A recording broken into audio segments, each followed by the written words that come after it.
तो दोस्तों स्वागत है आपका solution with Abhishek YouTube channel पर, जो कि हमारा शाम का आज का टॉपिक है 6 बजे वाले लाइव सेशन पे, जो कि है संस्कार सरकारी नीतियां और स्कीम्स। ये हमारा आज का 6 बजे का टॉपिक है। तो आपका इस पे स्वागत है। और आपके जितने भी दोस्त मित्र गण हैं और जितने भी पढ़ाई लिखाई का ग्रुप है, वहाँ पे एक बार आप इस वीडियो को शेयर करके जरूर आ जाइए कि यहाँ ये इंपॉर्टेंट अपडेट है, एकदम इंपॉर्टेंट अपडेट है इस महीने का। तो वो जरूर इस चीज़ को पढ़ें। चलिए आगे बढ़ते हैं हमारे क्वेश्चन नंबर 1 की ओर। अब जो क्वेश्चन नंबर 1 है, निम्नलिखित में से कौन सा ब्रांड जनवरी 2022 में खाद्य प्रसंस्करण उद्योग मंत्रालय द्वारा शुरू की गई पीएमएफएमई योजना के तहत जो डिस्ट्रिक्ट वन प्रोडक्ट जो दृष्टिकोण के तहत 6 ब्रांडों की सूची में सूचीबद्ध नहीं है? तो इसका आंसर है दशहरी आम। और आपने इस चैनल पर नए हैं तो मतलब आप इसे सब्सक्राइब कर लीजिएगा और बेल आइकन बटन को जरूर प्रेस करिएगा। ये मैं कहना शुरू में भूल गया था, इसलिए अभी कह रहा हूँ। चलिए इसके बारे में डिटेल फॉर्म में जानते हैं। अब देखिए, आप टॉपिक के बारे में कंफ्यूज ना हो, इसलिए मैंने नीचे भी लिख दिया है कोने में एकदम, सरकारी नीतियां और स्कीम्स इसका है। ये हमारा टॉपिक है, ये रहा सरकारी नीतियां और स्कीम्स, जिससे कि आपको पता चलता रहे कि हाँ मैं क्या कौन से टॉपिक करवा रहा हूँ शाम को 6 बजे वाली क्लास में। तो जो खाद्य प्रसंस्करण उद्योग मंत्री हैं पशुपति कुमार पारस ने जो डिस्ट्रिक्ट वन प्रोडक्ट ये दृष्टिकोण के हिस्से के रूप में विकसित 6 ब्रांड लॉन्च करे हैं। उन्होंने जो 5 जनवरी 2022 को नई दिल्ली में पीएमएफएमई प्रधानमंत्री सूक्ष्म खाद्य उद्योग उन्नयन योजना के तहत लॉन्च किया गया था इसको। और जो उत्पाद है अमृत फल, कोरी गोल्ड, कश्मीरी मंत्र, मधु मंत्र, सोमदाना और दिल्ली बेक की होल व्हीट कुकीज, ये शामिल है इसमें। और ये जितना भी मैंने अंडरलाइन कर रखा है तो ये इंपॉर्टेंट है, आपको याद करना पड़ेगा। चलिए आगे बढ़ते हैं क्वेश्चन नंबर 2 की ओर। जनवरी 2022 में कोटक महिंद्रा जो म्यूचुअल फंड ने Kotak mid cap 50 ETF launch करने की घोषणा की, जो एक ओपन एंड योजना है और निफ्टी मिड कैप 50 इंडेक्स का ट्रैक करेगी। अब जो योजना के लिए न्यूनतम निवेश राशि है वो क्या है? अब ये देखिए, जो ये है ये सरकारी नीतियों के अंदर ही आ जाती है और स्कीम्स के अंदर। तो इसका आंसर है ऑप्शन नंबर 4, 5000।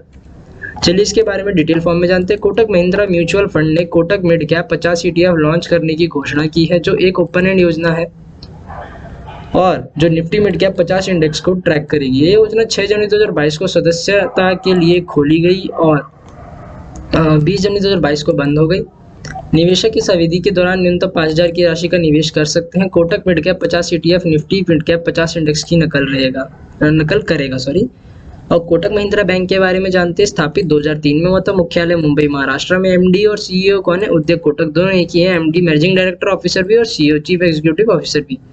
और जो इसकी टैगलाइन है ये है लेट्स मेक मनी सिंपल, ये इसकी टैगलाइन है। तो टैगलाइन भी आती है बैंकों की कभी कभी, तो आपको इसका भी इंपॉर्टेंट याद रखने। मेरे कभी कभी का मतलब आप समझ जाइए कि पेपर में ये मान लीजिए कि 60 या 70% तो वो आएगा ही आएगा। तो आपके ऊपर निर्भर करता है कि आप इसे याद करेंगे कि सिर्फ पढ़ेंगे।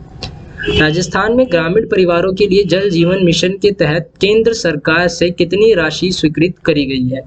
इसका आंसर है ऑप्शन नंबर 4, 6872.28 करोड़। 28 है मतलब ये बीच में 28 लाख भी कह सकते हैं इसे।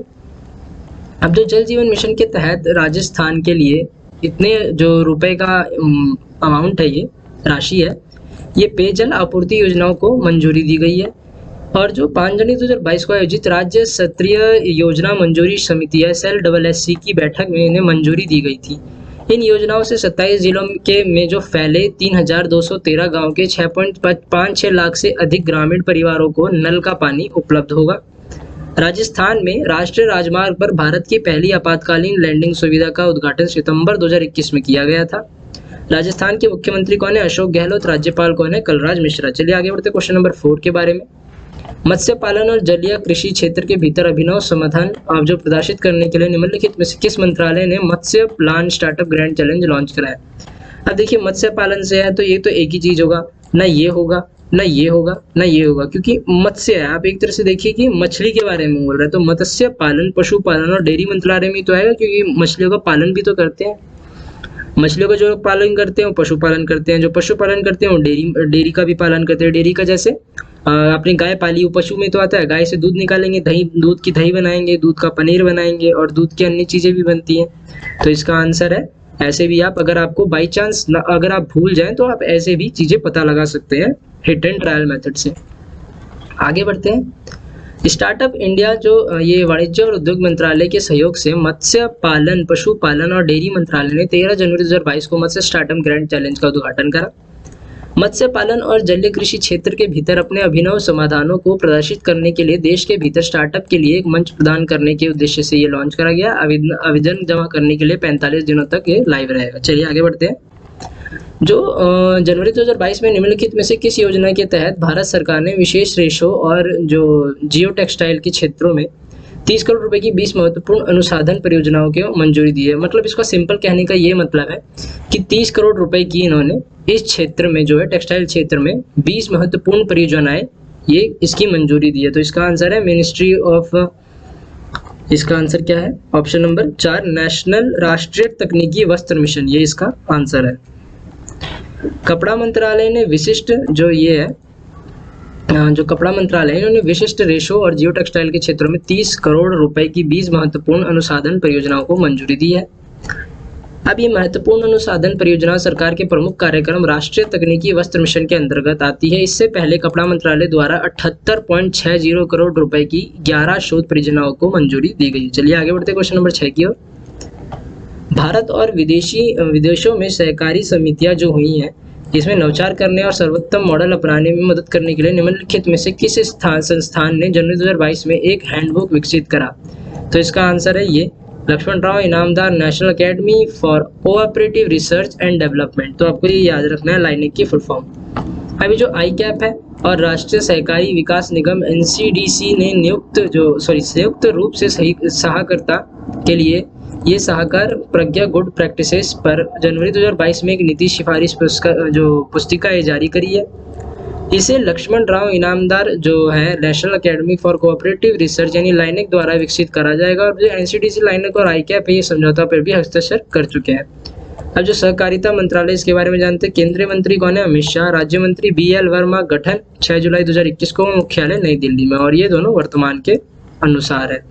चलिए आगे बढ़ते हैं क्वेश्चन नंबर 6 की ओर। केंद्रीय मंत्रिमंडल ने राष्ट्रीय सफाई कर्मचारी आयोग NCS के कार्यालय को 31 मार्च 2022 से आगे कितने वर्षों के लिए बढ़ाने की मंजूरी दे दी है? चलिए बताइए।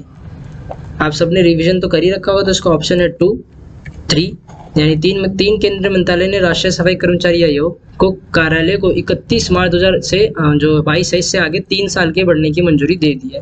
अब जो 3 साल है ये 3 साल के लिए विस्तार का कुल नियंत्रण लगभग 43.68 करोड़ रुपए होगा।